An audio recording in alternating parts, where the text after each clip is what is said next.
السلام علیکم ورحمۃ اللہ وبرکاتہ۔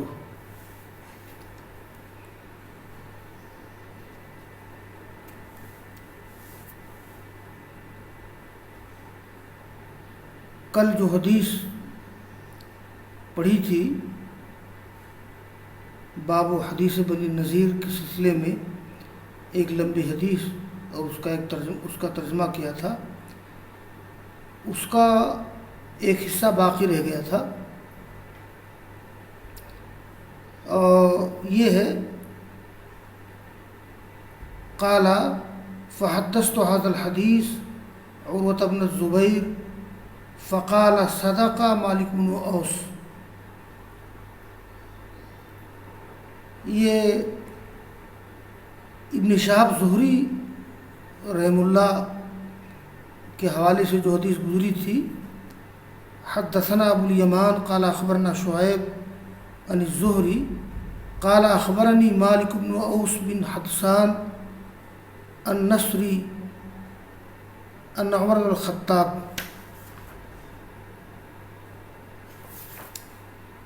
یہ ابن شہاب زہری نے کہا کہ مجھے خبر دی مالک بن اوس بن حدثان نے۔ اس سند میں مزید تاکید پیدا کرنے کے لیے امام بخاری نقل کرتے ہیں ابن شہاب زہری کی ایک اور بات، قالا، یہ قالا کا فاعل ابن شہاب زہری ہے، قالا فحدثت هذا الحدیث عروۃ بن الزبیر،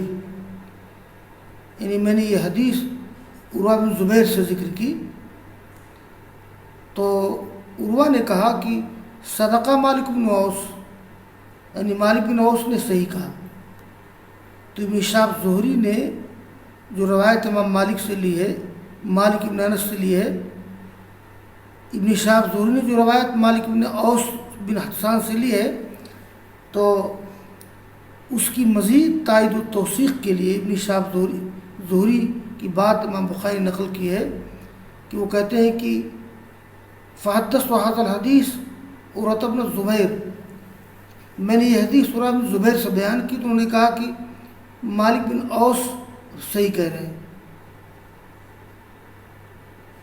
میں نے یہ حدیث سنی ہے عائشہ رضی اللہ تعالیٰ عنہ سے، عروہ کہتے ہیں، یعنی جو روایت پہلے گزری ہے، تو میں نے عائشہ سے بات سنی ہے، تقول ارسل ازواج النبی صلی اللہ علیہ وسلم عثمان الی ابی بکر یسألنہ ثمنہن مما افاء اللہ علی رسولہ فکنت انا اردہن فقلت لہن الا تتقین اللہ الم تعلمن ان النبی صلی اللہ علیہ وسلم کان یقول لا نورث ما ترکنا صدقہ یرید بذلک نفسہ انما یأکل آل محمد من هذا المال فانتهى ازواج النبی الى ما اخبرتهن قال فكانت هذه الصدقة بيد علي منعها علي عباسا فغلبه عليها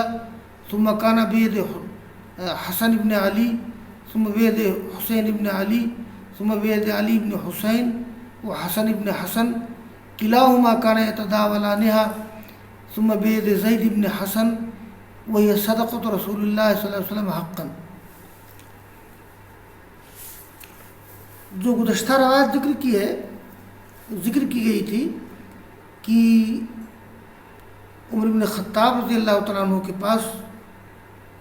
عباس اور علی آئے تھے بنو نذیر کے مالفے کے سلسلے میں، اپنا حصہ لینے کے سلسلے میں، اور اس میں عباس اور علی کی رائے مختلف تھی۔ اس میں عباس اور علی میں جو جھگڑا ہوا تھا کہ خلیفہ ابوبکر صدیق اور عمر فاروق وغیرہ نے رسول اللہ صلی اللہ علیہ وسلم کی اس جائیداد کو جو باقی بچ گئی تھی، یعنی آپ نے صدقہ نہیں کیا تھا، تو ویسے تو رسول اللہ صلی اللہ علیہ وسلم نے اپنی زندگی میں تمام چیزوں کو خرچ کر دیا تھا، مگر جو چیزیں باقی بچ گئی تھیں اس کے بارے میں آپ نے کہا تھا لا نورث ما ترکنا صدقہ، یعنی ہمارا کوئی وارث نہیں ہوتا ہے، ہم نے جو چھوڑا ہے وہ صدقہ ہے۔ تو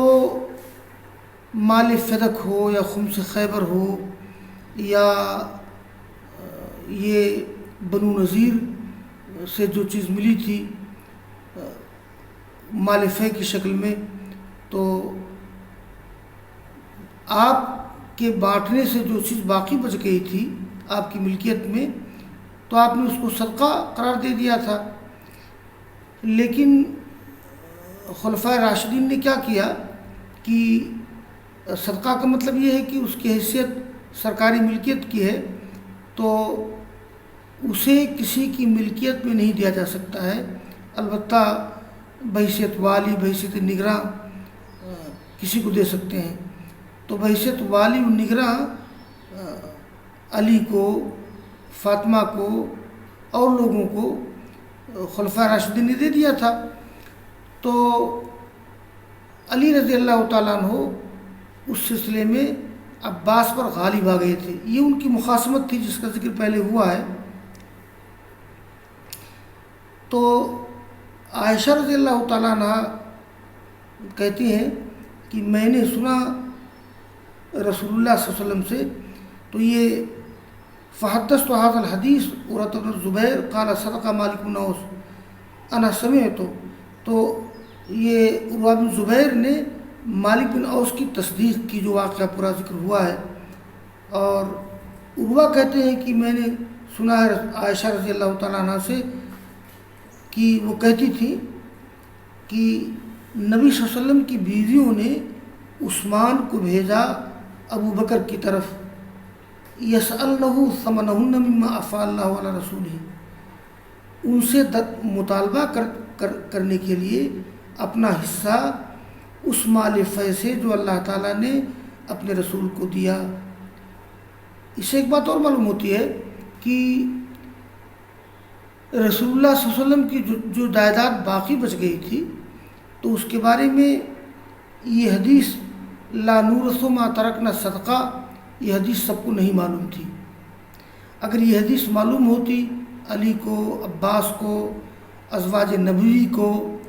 سب کو، تو کسی میں یہ ہمت نہیں ہوتی کہ رسول اللہ صلی اللہ علیہ وسلم سے اس کی میراث کا مطالبہ کوئی کرتا۔ تو ایسا ہوتا ہے کہ ساری احادیث تمام صحابہ کرام کو معلوم نہیں رہتی ہیں۔ اچھا، صحابہ کرام ایک دوسرے پر اعتماد کرتے تھے، اگر کوئی صحابی کہہ دے کہ میں نے یہ بات سنی ہے رسول اللہ صلی اللہ علیہ وسلم سے، اس کو صحابہ کرام مان لیتے تھے، اس لیے کہ حدیث نبوی کے بارے میں کسی بھی صحابی سے کسی طرح کا کذب، کسی طرح کا جھوٹ ثابت نہیں ہے۔ اب دیکھیے، جنگ جمل ہوئی، جنگ صفین ہوئی، صحابہ کرام کے درمیان بڑے بڑے واقعات و معاملات ہوئے، لیکن کسی صحابی کے بارے میں کسی دوسرے صحابی نے، اگرچہ دونوں الگ الگ فریق کے ہوں، یہ الزام نہیں دیا ہے کہ انہوں نے فلاں بات غلط کہی ہے نبی کی طرف منسوخ کر کے۔ تو یہ بات ہے۔ تو جب صحابہ کرام کو بات معلوم ہو جاتی تھی لا نورث ما ترکنا صدقہ، اس کو سب لوگوں نے تسلیم کر لیا۔ بس یہ ہے کہ یہ بات سب کو معلوم نہیں تھی۔ ذکر آیا کہ علی اور عباس پہنچے تھے عمر فاروق کے پاس مال فے کے سلسلے میں۔ یہاں ایک بات اور معلوم ہوتی ہے کہ نبی صلی اللہ علیہ وسلم کی بیویوں نے بھی عثمان رضی اللہ تعالیٰ عنہ کو بھیجا ابو بکر کے پاس مال فے میں سے اپنا حصہ مانگنے کے لیے۔ تو یہ معاملہ صرف علی اور عباس کا نہیں ہے، یہ معاملہ صرف فاطمہ کا نہیں ہے، بھئی رسول اللہ صلی اللہ علیہ وسلم کی بیویاں بھی اہل بیت ہیں، اگرچہ شیعہ حضرات رسول اللہ صلی اللہ علیہ وسلم کی بیویوں کو اہل بیت نہیں مانتے ہیں۔ دیکھیے، ازواج نبی نے عثمان کو بھیجا ابو بکر کی طرف، یسألنہ ثمنہن مما افاء اللہ علی رسولہ۔ تو عائشہ کہتی ہیں، عائشہ کی بات معلوم تھی، مردوں میں سب سے زیادہ حافظ حدیث ابو ہریرہ تھے، اور عائشہ میں سب سے زیادہ حافظ حدیث عائشہ تھی عورتوں میں۔ تو عائشہ کہتی ہیں کہ میں تمام عورتوں کو جواب دیتی تھی، لوٹا دیتی تھی، ان سے کیا کہتی تھی؟ کیا تم اللہ سے ڈرتی نہیں ہو؟ کیا تمہیں معلوم نہیں کہ نبی صلی اللہ علیہ وسلم نے فرمایا ہے لا نورث ما ترکنا صدقہ، یہ ہمارا کوئی وارث نہیں ہوتا ہے، جو ہم نے چھوڑا وہ صدقہ ہے۔ یرید بذالک نفسہ، یعنی آپ اس سے خود اپنے آپ کو مراد لے رہے تھے کہ میں نے جو چھوڑا ہے وہ صدقہ ہے۔ عائشہ کہتی ہیں تو جو جائیداد آپ کی باقی بچ گئی تھی زندگی میں لوگوں کو دینے سے، تو اس کی حیثیت صدقہ کی ہو گئی، یعنی گویا سرکاری مال کی ہو گئی۔ انما یاکل آل محمد من ھذا المال، یقیناً کھائیں گے آل محمد اس مال سے۔ آل محمد کو بحیثیت نگراں اور بحیثیت والی اس مال کو اپنی نگرانی میں تولید میں رکھنے کا حق ہے، حاکم وقت کی اجازت سے اس سے فائدہ اٹھائیں گے۔ انما یاکل آل محمد من ھذا المال فانتهى ازواج النبی الی ما اخبرتہن، تو ازواج نبوی رک گئیں وہاں پہنچ کر جو خبر دی عائشہ رضی اللہ تعالیٰ عنہ نے، رک گئیں، مطلب رسول اللہ صلی اللہ علیہ وسلم کی بیویوں میں سے کسی نے پھر مطالبہ نہیں کیا۔ تو قال فکانت ھذہ الصدقہ بید علی، یہ ابن شہاب زہری کہتے ہیں یا عروہ کہتے ہیں کہ یہ صدقہ علی کے ہاتھ میں تھا، صدقہ تھا وہ، یعنی علی کے ہاتھ میں تھا، علی اس کے والی تھے، مالک نہیں تھے۔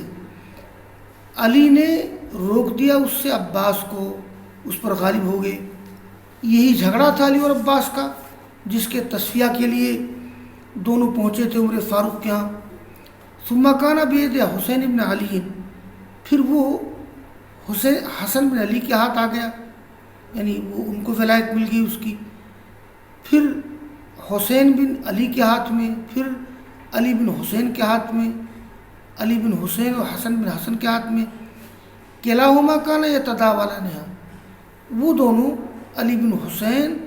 اور حسن بن حسین، علی بن حسین اور حسن بن حسن، وہ دونوں باری باری اس کو استعمال کرتے تھے۔ پھر وہ ہو گیا زید بن حسن کے ہاتھ میں، اور اس حال میں کہ وہ اللہ کے رسول کا کیا ہوا صدقہ تھا حق طور پر، یعنی اس کی حیثیت علی، حسین بن علی، علی بن حسین، حسن بن حسن، زید بن حسن، باری باری ایک کے بعد دیگرے، ان لوگوں کی ملکیت و جائیداد نہیں تھی۔ تو اہل سنہ والجماعہ کا خیال یہ ہے کہ اس کو جائیداد نہیں بنایا جائے گا، کسی کی ملکیت نہیں بنایا جائے گا اس کو، بس کوئی اس کا والی ہوگا، نگراں ہوگا، اپنی نگرانی اور ولایت کے عوض میں اس سے فائدہ اٹھائے گا۔ اور یہ اہل سنہ والجماعہ کا متفقہ نقطہ نظر ہے۔ شیعہ حضرات کو جیسے ولایت علی کے مسئلے میں، خلافت علی کے مسئلے میں اہل سنہ سے اختلاف ہے، ایسے ہی یہ رسول اللہ صلی اللہ علیہ وسلم کی باقی مادہ جائیداد کے بارے میں بھی اختلاف ہے۔ شیعہ اس کو نہیں مانتے کہ آپ فرما کے گئے تھے کہ لا نورث ما ترکنا صدقہ۔ دیکھیے آگے کی روایت ہے، حدثنا ابراہیم بن موسیٰ قال اخبرنا ہشام قال حدثنا معمر عن الزہری عن عروہ عن عائشہ ان فاطمۃ علیہ السلام والعباس اتیا ابا بکر یلتمسان میراثہما ارضہ من فدک وسامہ من خیبر۔ یہ بات میں عرض کر چکا ہوں کہ رسول اللہ صلی اللہ علیہ وسلم کی وہ حدیث کہ لا نورث ما ترکنا صدقہ، لگتا ایسا ہے کہ وہ حدیث فاطمہ کو نہیں معلوم تھی، عباس کو نہیں معلوم تھی، علی کو نہیں معلوم تھی، آپ کے اہل بیت کو معلوم نہیں تھی، البتہ وہ بات عائشہ کو معلوم تھی، اور عمر رضی اللہ تعالیٰ عنہ کو بات معلوم تھی، ابو بکر صدیق کو معلوم تھی، لیکن ابو بکر نے، عمر نے، عائشہ نے جب اس حدیث کا ذکر کیا تو کسی نے تردید نہیں کی، نہ عائشہ نے نہ فاطمہ نے تردید کی، نہ علی نے، اور نہ کسی نے تردید کی، اگرچہ اب شیعہ حضرات اس کی تردید کرتے ہیں۔ دیکھیے ابن شہاب زہری کہتے ہیں عروہ سے روایت کرتے ہوئے کہ عائشہ سے روایت کرتے ہیں عروہ کہ فاطمہ رضی اللہ تعالیٰ عنہ اور عباس یہ دونوں آئے ابو بکر کے پاس، یلتمسان میراثہما، اپنی میراث کا مطالبہ کرنے کے لیے۔ کون سی میراث؟ یعنی اپنی زمین، یہ فدق سے، فدق کی اپنی زمین اور خیبر کا حصہ۔ میں ذکر کر چکا ہوں کہ رسول اللہ صلی اللہ علیہ وسلم کو خیبر کے مالی غنیمت میں سے جو 1/5 ملا تھا، تو اس میں آپ نے کچھ تو بانٹ دیا تھا اپنی زندگی میں، اور جو حصہ باقی رہ گیا تھا اس کی حیثیت صدقہ کی تھی۔ اور جو فدق کا ذکر ہے، یہ مدینہ سے کچھ فاصلے پر، بلکہ زیادہ ہی فاصلے پر ایک بستی کا نام ہے جہاں یہودیوں کی آبادی تھی، اور وہاں کھجور وغیرہ کے باغات تھے۔ غزوہ خیبر کے بعد سن 7 ہجری میں بطور صلح آپ کو فدق حاصل ہو گیا تھا۔ اس کی تفصیل طلبہ سیرت کی کتاب میں پڑھ سکتے ہیں کہ رسول اللہ صلی اللہ علیہ وسلم نے اپنے نمائندوں کو بھیجا تھا فدق والوں کے پاس، تو شروع میں وہ راضی نہیں ہوئے، لیکن بعد میں وہ راضی ہو گئے، صلح ہو گئی۔ جیسے خیبر والوں کے ساتھ آپ نے صلح کی تھی نصف پیداوار پر، ایسے ہی صلح ہو گئی فدق والوں سے۔ تو سن 7 ہجری میں بطور صلح یہ فدق آپ کو حاصل ہوا تھا، وہ آپ کی ذاتی ملکیت تھا۔ تو فاطمہ نہیں جانتی تھی، عباس نہیں جانتے تھے کہ آپ نے فرمایا اپنی ملکیت کے بارے میں لا نورث ما ترکنا صدقہ، اور جب ان کو معلوم ہو گیا تو فاطمہ رضی اللہ تعالیٰ عنہ نے یا عباس نے پھر زندگی میں کبھی بھی عرض فدق سے یا خمس خیبر سے اپنی میراث کا مطالبہ نہیں کیا۔ فاطمہ نے اور عباس نے کسی نے بعد میں مطالبہ نہیں کیا۔ جب ان کو یہ بات معلوم ہو گئی کہ رسول اللہ صلی اللہ علیہ وسلم نے فرمایا ہے لا نورث ما ترکنا صدقہ، اور ایسی بھی کوئی مثال نہیں ملتی ہے کہ آپ کے اہل بیت میں سے کسی نے بھی اس سے اختلاف کیا ہو اور تردید کی ہو کہ نہیں آپ نے یہ بات نہیں کہی تھی، لوگ غلط کہہ رہے ہیں۔ تو یہ چیز ہے۔ اور دیکھیے آگے کی روایت ہے، یہ فقال ابو بکر، یہ اسی روایت کا حصہ ہے کہ فاطمہ اور ابو بکر، فاطمہ عباس آئے ابو بکر کے پاس اپنی میراث طلب مانگنے کے لیے، فدق کی زمین سے اور خیبر کے حصے سے۔ ابو بکر کہتے ہیں کہ میں نے سنا ہے رسول اللہ صلی اللہ علیہ وسلم سے کہ فرما رہے تھے لا نورث ما ترکنا صدقہ، یعنی ہمارا کوئی وارث نہیں ہوگا، ہم نے جو چھوڑا ہے وہ صدقہ ہے۔ انما یاکل آل محمد فی ھذا المال، آل محمد اس مال سے کھائیں گے بحیثیت والی، بحیثیت نگراں۔ واللہ لا قرابت رسول اللہ احب الی ان اصل من قرابتی، یعنی رسول اللہ صلی اللہ علیہ وسلم کی قرابت داری، رسول اللہ صلی اللہ علیہ وسلم کی رشتہ داری زیادہ پسندیدہ ہے میرے نزدیک کہ میں اپنی قرابت داری کے ساتھ صلہ رحمی کروں۔ دیکھیے ابو بکر صدیق رضی اللہ تعالیٰ عنہ، عمر فاروق رضی اللہ تعالیٰ عنہ رسول اللہ صلی اللہ علیہ وسلم کے اہل بیت کا زیادہ خیال رکھتے تھے اپنے گھر والوں کے مقابلے میں، لیکن خیال رکھنے کا مطلب یہ نہیں ہے کہ آپ نے جس چیز کو صدقہ کر دیا ہو آپ اسے فاطمہ کی ملکیت میں دے دیں، علی کی ملکیت میں دے دیں، ایسا نہیں کیا۔ انہوں نے یہ کہا کہ بحیثیت نگراں اور بحیثیت والی تم لوگ اس سے فائدہ اٹھا سکتے ہو، مگر کسی کی ملکیت میں اس کو ہم نہیں دے سکتے ہیں۔ تو یہ باب و حدیث بنی نذیر یہاں ختم ہو گیا، اور آگے اس کے بعد پھر کعب بن اشرف کے قتل کا واقعہ ذکر کیا جا رہا ہے ایک مستقل باب سے، اور بس یہیں سبق بند کرتا ہوں۔ وآخر دعوانا الحمد للہ رب العالمین.